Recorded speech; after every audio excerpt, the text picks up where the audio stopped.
तो भाई 10th board 2025 की डेट शीट हो गई है आउट, ठीक है। और आउट हो गई है तो अब एक डर बैठ गया कि यार इतने कम टाइम में 2 महीने बचे हैं, 2 महीने 2.5 महीने बचे हैं, तो इसमें कैसे कंप्लीट करेंगे। उसके बाद फिर रिवाइज भी करना है ना। तो मैं आपको बता दे रहा हूं, एक 2 महीने की स्ट्रेटजी है ये, इसमें कैसे आप 95 प्लस लेके आ सकते हो। लेकिन बस थोड़ा सा ध्यान है कि स्ट्रेटजी है, इस स्ट्रेटजी पर अगर आप चलोगे तो आपका काम हो जाएगा, ठीक है भाई। तो देखना है कैसे कर सकते हैं। देखो देखो सबसे पहले तो आप ये देखो कि 21 लैक्स बच्चे 2024 में अपेयर हुए थे 10th क्लास बोर्ड सीबीएसई में, ठीक है। और उसमें से 47,983 स्टूडेंट्स ने 95% से ऊपर स्कोर किया था, 95% प्लस उनके मार्क्स आए थे। और लगभग 2 लाख बच्चों के 90% मार्क्स आए थे। इतने बच्चों के अगर आ सकते हैं 47,000 के, 48,000 के अगर आ सकते हैं 95 प्लस, तो आपके क्यों नहीं आ सकते, आपको सोचना है। और अब लेकिन 2 ही महीने बचे हैं, 2 महीने से थोड़ा ज्यादा टाइम बचा है।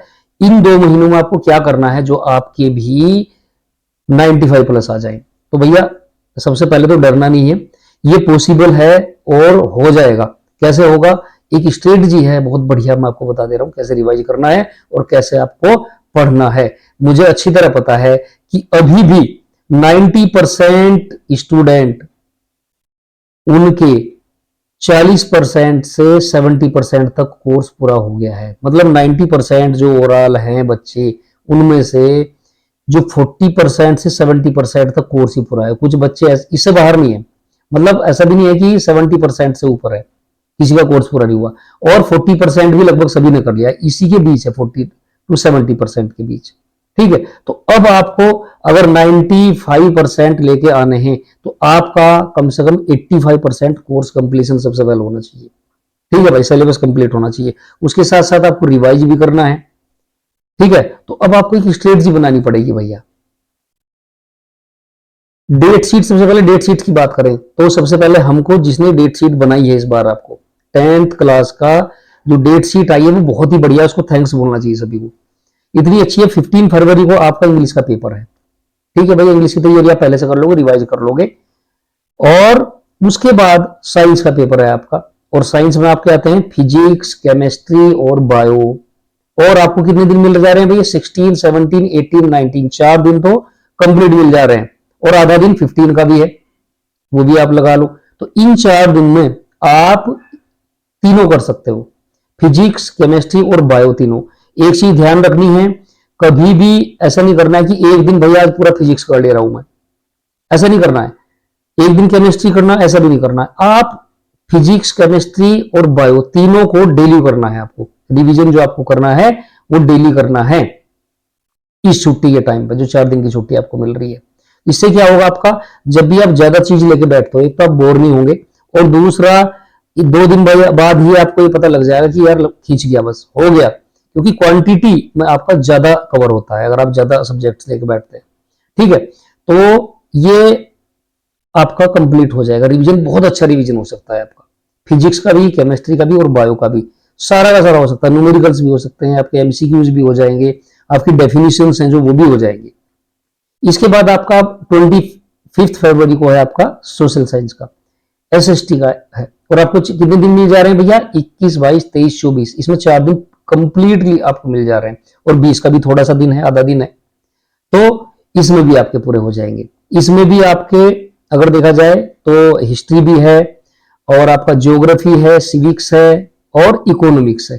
तो ये 4 हैं और 4 ही में आपको मिल रहे हैं। तो इसमें भी वो मिस्टेक नहीं करनी है कि एक दिन में केवल सिविक्स कर लूंगा, एक दिन हिस्ट्री कर लूंगा। आप डेली चारों के चारों को पढ़ोगे तो उससे आपका जल्दी कवर हो जाएगा।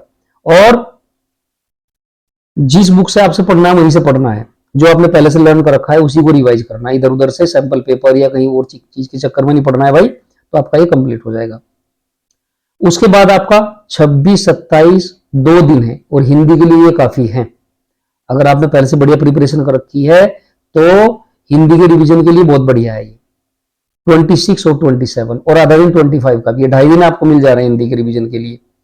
तो सारी चीज व्याकरण है, चाहे वो चाहे गद्य है चाहे पद है, सब आप कंप्लीट कर सकते हो, ठीक है भाई। इसके बाद है आपका 10th मार्च को मैथ्स का मजा आ गया भाई आपका। आपको 10 दिन मिल गए, 9 दिन तो मिल गए आपको, ठीक है, 9 दिन में आपको मिल गए मैथ्स के लिए, पूरा कंप्लीट कर सकते हो भाई, एक एक क्वेश्चन कर सकते हो। एनसीईआरटी के साथ साथ आप, अगर आपको आर एस अग्रवाल या आर डी शर्मा के क्वेश्चन है वो भी आप रिवाइज कर सकते हो, विद एग्जाम्पल कर सकते हो, बहुत अच्छा। इसके बाद आपका बहुत ज्यादा छुट्टी है इसमें, तो आईटी का, इंफॉर्मेशन टेक्नोलॉजी का 18 मार्च को है, और आपको पूरे 7 दिन मिल जा रहे हैं, तो इसमें तो ज्यादा ही आपके लिए बड़े आराम से कर सकते हो। ये डेट शीट बहुत बढ़िया बनाई है भाई, अगर अब भी आप 95% नहीं ला सकते तो फिर बहुत मुश्किल है, इतनी अच्छी डेट शीट अगर भी अभी भी आपके पास है तो। अब 95% का गोल आपने सेट कर लिया है, तो आपका 85% सिलेबस तो आपको कंप्लीट करना ही है भैया आपको, तो वो अभी से आपको टाइम टेबल बनाना पड़ेगा और उसके बाद आपको कंप्लीट करना पड़ेगा, और सारे के सारे सब्जेक्ट के लिए ये सब करना है। 6 के 6 सब्जेक्ट के लिए आपको 85% आपका पूरा होना चाहिए, क्योंकि ऑब्जेक्टिव टाइप क्वेश्चन इस बार बहुत आने वाले हैं, और अगर आप पूरा कंप्लीट नहीं करोगे सिलेबस तो मिस्टेक हो जाएगी, आप छोड़ दोगे तो पता नहीं कहां से क्वेश्चन आ जाए, 1 नंबर का एक क्वेश्चन आ जाए, ठीक है, तो कंप्लीट करना है भाई। इसके बाद आपका आता है भाई रिवाइज, आपको रेगुलरली करना है। रिवाइज कैसे करोगे? रिवाइज करने के लिए अलग से आपको दिन वो कैलकुलेट करने की जरूरत नहीं है, आप डेली रिवाइज करोगे। डेली कैसे रिवाइज कर लोगे भाई? आप जितना भी कल आपने लर्न किया था, थोड़ा सा उसमें 25% टाइम उसके लिए आप रिवीजन के लिए बचा लो, ठीक है, और एक बार देख लो। सपोज आपको 1 घंटा पढ़ना है, आप एसएसटी पढ़ रहे हो 1 घंटा, तो 25% मतलब 15 मिनट्स आप अगले दिन उसके एक बार रिवाइज में देख लो आप उसको, तो आपको रिवीजन की जो टेंशन है वो खत्म हो जाएगी आपकी, वो करने की जरूरत नहीं है आपको, बाद में एक बार देखोगे तो तुरंत लर्न हो जाएगा भाई। अच्छा, तीसरी चीज है 95% गोल के लिए कि आपको प्रैक्टिस करनी है टू रिप्रेजेंट। आपने लर्न कर लिया, रिवाइज कर लिया, लेकिन अभी आप कॉपी में उसको, नोटबुक में सही से लिख नहीं पाते हो, जो आपको टीचर अच्छे मार्क्स देते, 95% या उसके वो देते, तो उसके लिए आपको 3 चीजों की जरूरत होती है भाई। एक तो होती है क्वालिटी। क्वालिटी का मतलब जो क्वेश्चन आपसे पूछा जा रहा है उसी की रेलिवेंट आप आंसर दे रहे हो, आपने कुछ ऐसी चीज तो नहीं लिख दी है जो जरूरी नहीं है या उस क्वेश्चन की अकॉर्डिंगली नहीं है, तो ऐसी चीज वो होती है आपकी क्वालिटी। किस तरह का आप लिख रहे हो, क्या पूछ रहा है और क्या आप लिख रहे हो, ये आता है क्वालिटी के अंदर। दूसरा क्वांटिटी, कितने वर्ड्स में आपको आंसर देना है, वो होती है क्वांटिटी। ऐसा तो नहीं आप किसी में कम पूछ रहे हो, आपने ज्यादा लिख दिया तो उसका कोई फायदा नहीं होगा। आप वो ज्यादा नंबर ऑफ वर्ड्स में आंसर पूछ रहा है और आपने कम में दे दिया तो वो भी नहीं चलेगा, तो ये होती है क्वांटिटी। आपको क्वांटिटी का भी ध्यान रखना है, जितने नंबर ऑफ वर्ड्स में क्वेश्चन पूछ रहा है उतने नंबर ऑफ वर्ड्स में आप आंसर उसका दें तो बढ़िया रहेगा। दूसरी चीज है नीटनेस, एग्जामिनर की समझ में आ जाना चाहिए, इतना साफ सुथरा आपका लिखा होना चाहिए और कम से कम टाइम में उसको दिखाई देना चाहिए कि हाँ भाई वही चीज है। तो हैंड राइटिंग आपका साफ होना चाहिए, और किस तरह से आप लिखते हैं, पैराग्राफ की फॉर्म में लिखते हैं, बड़ा क्वेश्चन है तो आप पॉइंट्स बना के 1 2 3 ऐसे भी कर सकते हो, तो वो ज्यादा अच्छा रहेगा। तो ये 3 चीजें हैं, अगर आपने ये कर ली तो आपका 95% का गोल कंप्लीट हो जाएगा और आपके आएंगे ही आएंगे। क्वालिटी, क्वांटिटी और नीटनेस, यानी कि प्रैक्टिस टू रिप्रेजेंट को सीखने के लिए, कंप्लीट करने के लिए, उसकी प्रैक्टिस करने के लिए एक चीज है, वो है आपकी सैंपल पेपर्स की प्रैक्टिस। लेकिन सैंपल पेपर की प्रैक्टिस आपको कब करनी चाहिए? जब आपका कोर्स कंप्लीट हो जाए, उसके बाद ही आपको लिख लिख के प्रैक्टिस करनी है। क्वेश्चन वहां से आपको देखना है, आंसर किस तरह से लिखा जाता है, किस तरह से लिखना चाहिए, वो आपको सैंपल पेपर की प्रैक्टिस से मिलेगा।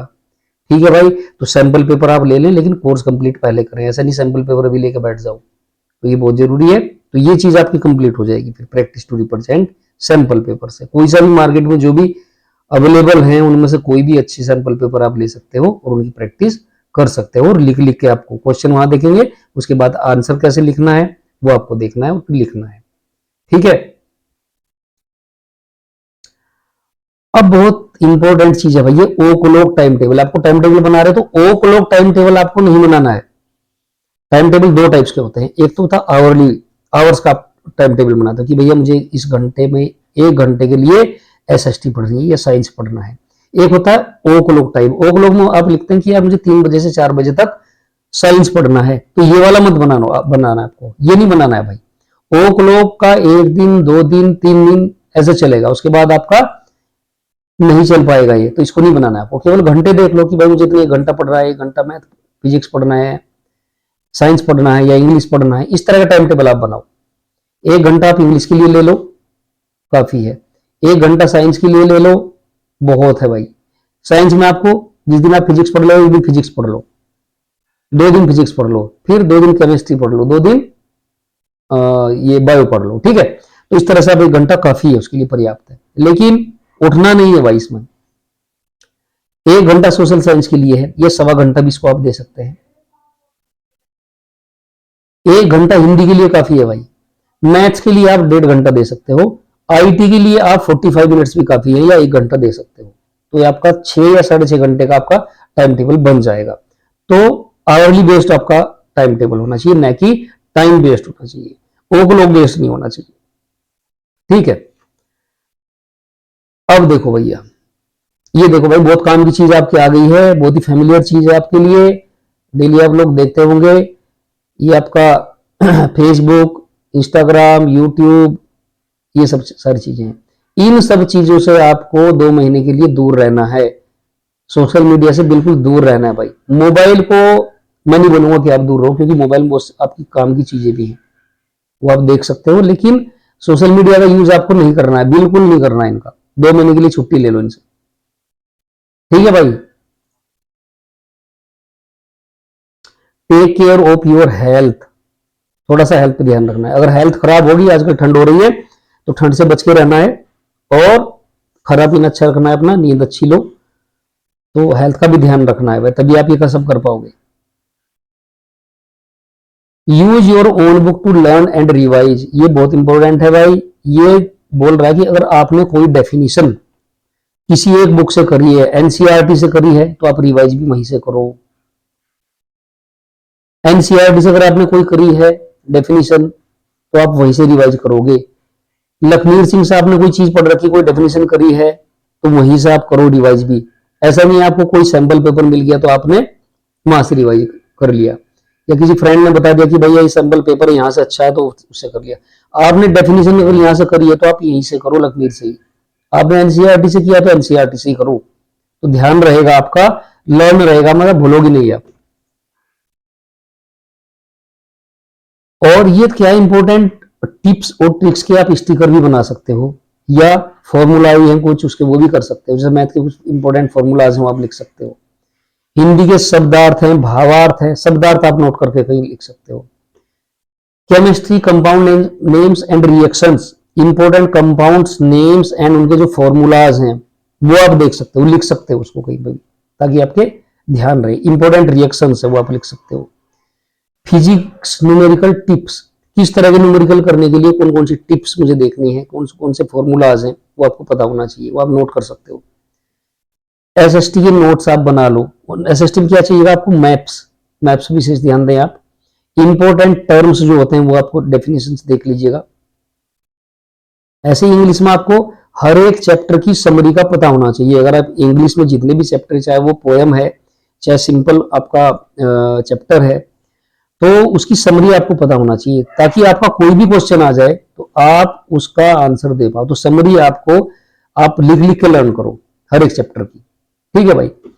अब आता है आपका आईटी। आईटी में आप एमसीक्यूज पे विशेष फोकस रखेंगे, और इंपॉर्टेंट क्यू एंड एज को लिख लिख के लर्न करेंगे, तो आपका आईटी कंप्लीट हो जाएगा और बढ़िया हो जाएगा।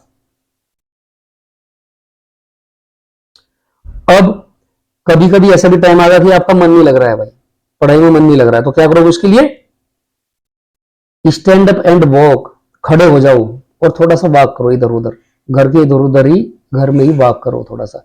Think when the result will be declared, और उस टाइम के बारे में सोचो जब आपका रिजल्ट जिस दिन डिक्लेयर होगा तो कैसा लगना चाहिए आपको, बहुत बढ़िया लगना चाहिए, या कि यार बहुत मार्क्स कम रह गए, ऐसा कुछ लगना चाहिए। तो देख लो उस दिन का ध्यान रखो, लोग क्या कहेंगे जब रिजल्ट डिक्लेयर होगा। सब आपकी तारीफ करे ऐसा सुनना चाह रहे हो, या कोई बात ही ना करे आपको ऐसा सुनना चाह रहे हो। तो थिंक अबाउट योर गोल, और अपनी गोल का ध्यान रखो, तो तब फिर घूम के वापस आओ, आपका मन लगेगा, पक्का लगेगा। कॉन्फिडेंस बिल्डअप के लिए start with easy chapter first, जो आपको टॉपिक किसी भी सब्जेक्ट में इजी लग रहे हैं वो सिलेबस पहले पूरा कर लो। हालांकि क्लास के साथ साथ चलना पड़ता है जो क्लास में चल रहे हैं, लेकिन उसके बाद भी अगर आपको लग रहा है कि मैं कर सकता हूं पहले, तो आप कर सकते हो।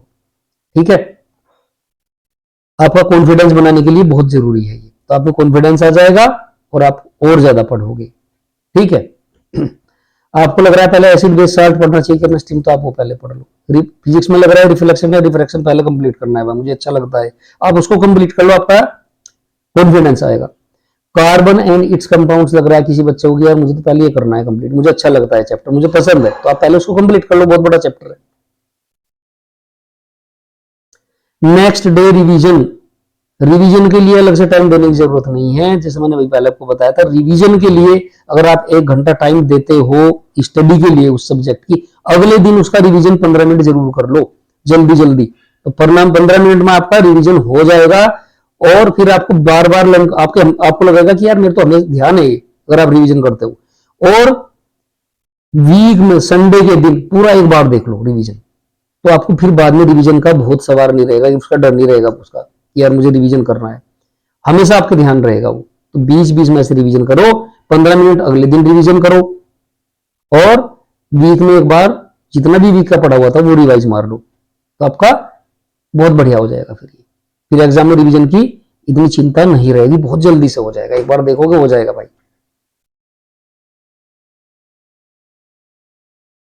Utilise extra time in school, school में आप जा रहे हो, आपको 75% अटेंडेंस भी देखनी है, वो भी कंप्लीट करनी है, और आपका कोई पीरियड खाली है, पढ़ाई नहीं हो रही, तो आप लेके जाओ अपने नोट्स बुक्स, और केवल आप उसको देख ही लो, रिवाइज भी कर ले रहे हो, तो वो भी बहुत आपके लिए मतलब काम की चीज है, वो भी समझ लो आपने टाइम बचा लिया अपना, आपके लिए मतलब रिवाइज कर लिया।